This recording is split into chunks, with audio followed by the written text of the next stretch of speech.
Semua firman Allah itu baik, tetapi susah melakukannya. Wah, kalau disuruh mengucap syukur sih dari dulu, dari zaman kecil udah terus diajarin suruh mengucap syukur. Tapi susah. Ya, ini doa saya, Tuhan, saya ingin melakukan seluruh firman-Mu tapi susah. Sedangkan di sisi lain Tuhan berkata, kamu harus sempurna, sama seperti Bapakmu. Kenapa Tuhan berkata kamu harus sempurna sama seperti Bapakmu? Kenapa Tuhan tidak berkata kamu harus sempurna seperti Allahmu? Apa bedanya Allah sama Bapa? Kamu harus sempurna, saudara-saudari, kita harus sempurna sama seperti Bapa, bukan sama seperti Allah. Beda. Kalau sempurna seperti Allah, nggak bisa. Karena Allah adalah Allah, kita adalah manusia. Tetapi Tuhan berkata kamu harus sempurna seperti Bapakmu. Artinya kamu di sini adalah khusus untuk orang-orang yang sudah dilahirkan dari Bapa. Yohanes 1 ayat 13. Artinya ini khusus untuk orang-orang yang punya hayat Bapa. Nah, kita semua punya hayat Bapa belum? Dengan percaya kepada Tuhan kita sudah menerima hayatnya. Yohanes 3 ayat 16. Barang siapa percaya ke dalam dia menerima hayat yang kekal. Teks Indonesianya hidup. Nah, maka nasihat ini berlaku bagi kita. Kamu, hei saudara-saudari, hendaklah kalian sempurna, sama seperti Bapakmu. Maksudnya kalian tuh sudah punya ada hayat Bapa di dalam dirimu, maka kamu pasti bisa sempurna. Ya, contohnya saya nggak bisa berkata kepada seekor anjing, "Hai anjing, kamu harus seperti manusia." Tetapi kepada anak saya, walaupun dia masih kecil, "Kamu harus seperti papa," ya. Karena dia hayat manusia, nanti lama-lama kayak Bapak karena hayatnya hayat manusia kok. Dengan diberi makan terus, tumbuh jadi manusia. Saudara-saudari, kita ini anak-anak Allah. Amin. Nah, nasihat yang tadi, hendaklah kamu sempurna sama seperti Bapa. Jangan dibacain ke orang-orang yang belum percaya ya. Percuma, mereka belum punya hayat Bapa kok. Bodoh kalau orang Kristen berkata, "Hai manusia-manusia yang gak percaya Tuhan harus sempurna seperti Bapa," nih firman Allah. Itu bodoh. Orang mereka bukan dilahirkan kembali kok, tidak dilahirkan kembali. Ini khusus untuk kita yang sudah dilahirkan kembali. Itulah maknanya kenapa Tuhan Yesus tidak berkata hendaklah kamu sempurna sama seperti Allah. Bukan, sama seperti Bapa. Nah, yang tadi disampaikan kita harus berlatih hidup kerajaan. Waktu mikul salib mengucap syukur, itu kan kesempurnaan. Betul nggak? Itu salah satu karakteristik Yesus yang sempurna. Nah, saya nggak bisa menyuruh seekor anjing untuk sama seperti manusia. Tapi kepada anak saya, kamu manusia, aku manusia, kamu harus bisa sama seperti aku, kan gitu.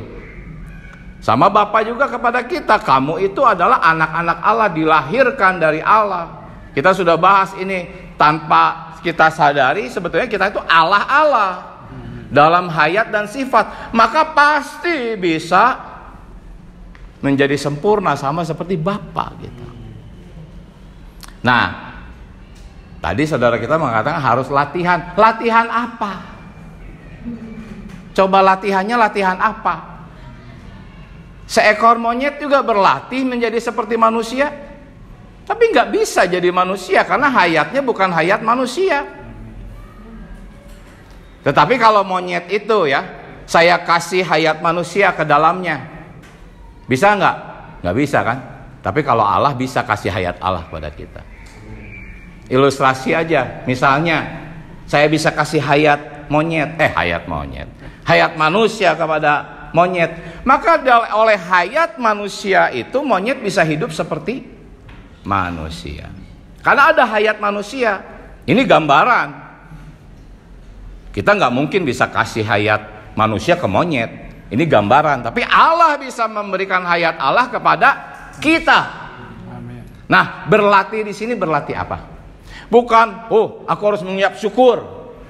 Ada salib, aku mengucap syukur. Lalu kita paksakan mulut kita. Tuhan, aku mengucap syukur. Padahal di dalam hati nggak ada ucapan syukur. Itu munafik. Itu hanya luaran. Saya nggak boleh marah. Ketemu saudara yang saya benci, wah setan amarah. Ya, saudari ramah. Tapi di dalam hati saya benci dia, munafik. Itu nggak sempurna. Itu seperti monyet pura-pura jadi manusia. Nggak bisa. Tapi kalau kita punya hayat Allah, ya pasti bisa. Kalau berlatih. Berlatih apa? Bukan berlatih kayak tadi, berlatih nahan amarah. Percuma, nggak bisa. Nggak boleh punya pikiran jelek, diusir-usir nggak bisa juga. Biksu pengen hidup suci, lari ke hutan, semedi. Di bawah itu dunianya di sini. Di hutan pun dia pikirin yang kotor-kotor, karena ada di sini semua.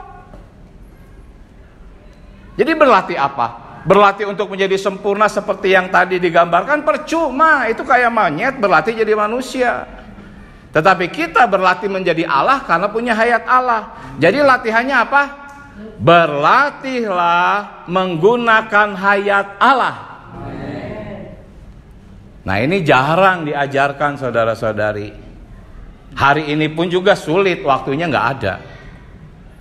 Tapi intinya berlatihlah menggunakan atau berlatihlah hidup menggunakan hayat Allah yang sudah ada di dalam dirimu. Nah, tantangannya apa?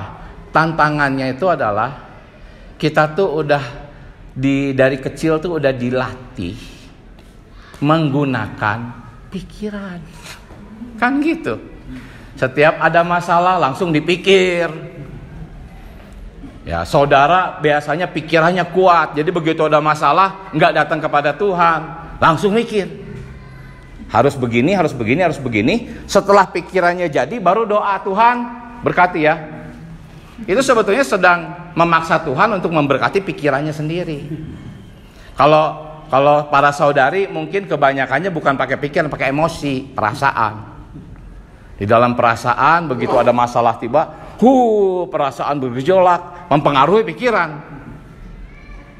Makanya kadang-kadang memang cepat panik gitu. Kalau saudari itu ya.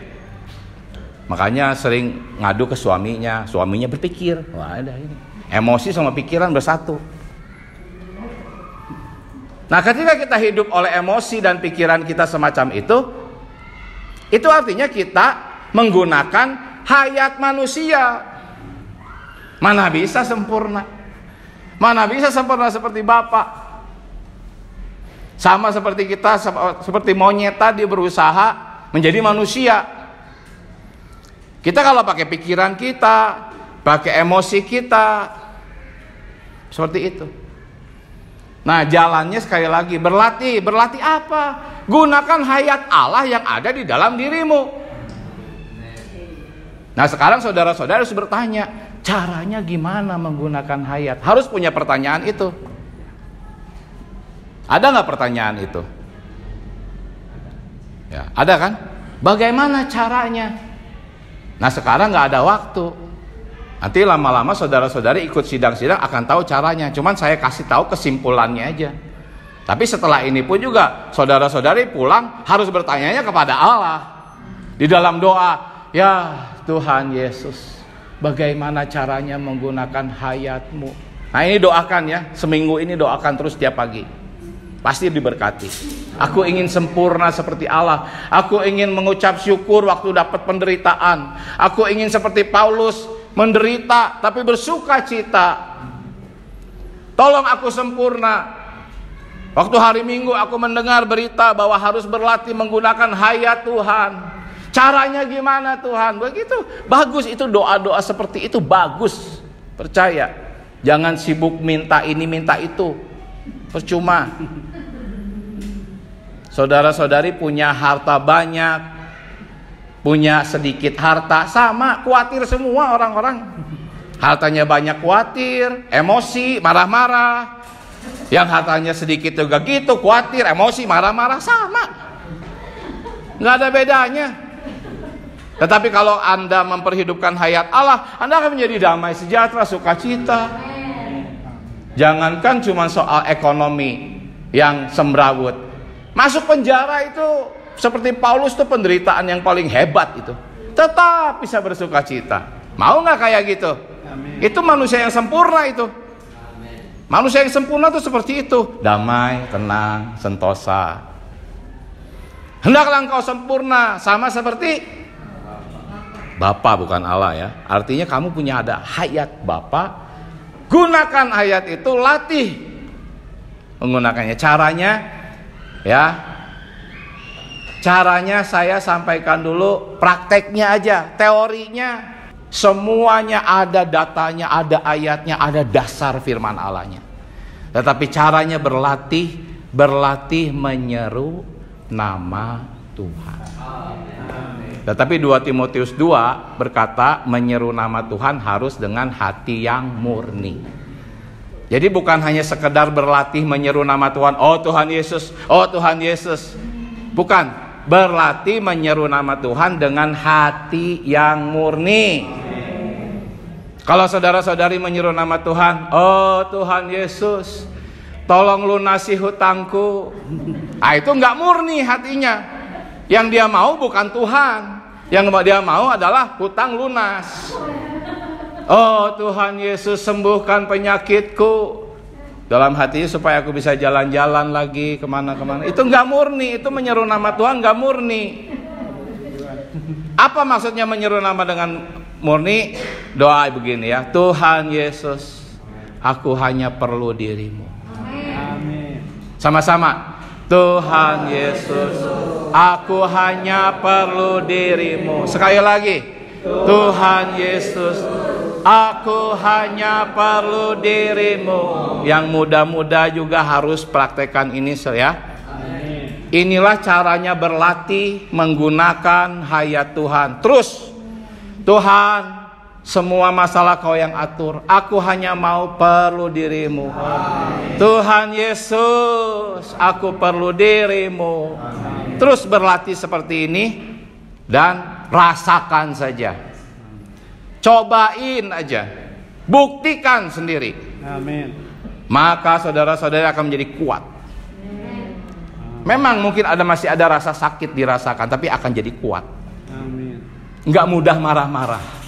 Memang kita masih berlatih, namanya juga berlatih. Kadang-kadang jatuh lagi ke marah-marah. Kalau istri saya dengar saya khotbah kayak gini, pasti. Baru tadi pagi saya marah sama istri saya, tapi segera minta maaf. Tapi ya saya harus khotbahkan ini. Gimana? Memang kita sama-sama sedang berlatih kok. Saya juga sedang. Mungkin saudara-saudari Kristusnya lebih banyak dari saya. Saya hanya pintar ngomong aja, bisa jadi. Ya, amin. Berlatih menggunakan apa? Hayat Allah. Sama aja dengan roh.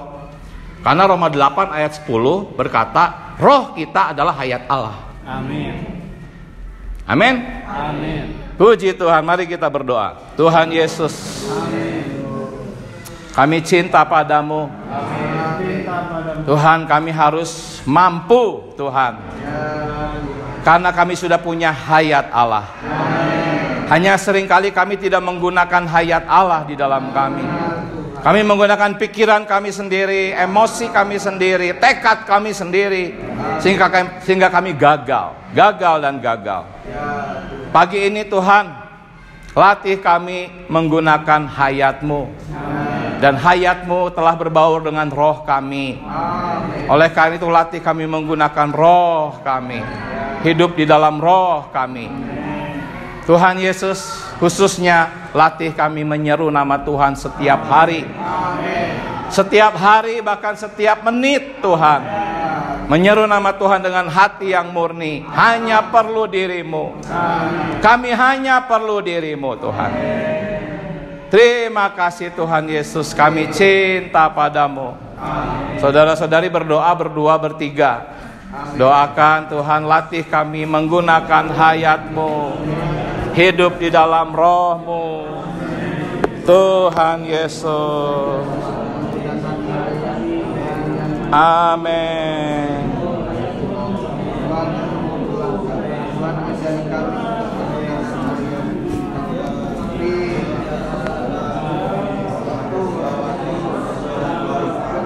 Tuhan Yesus.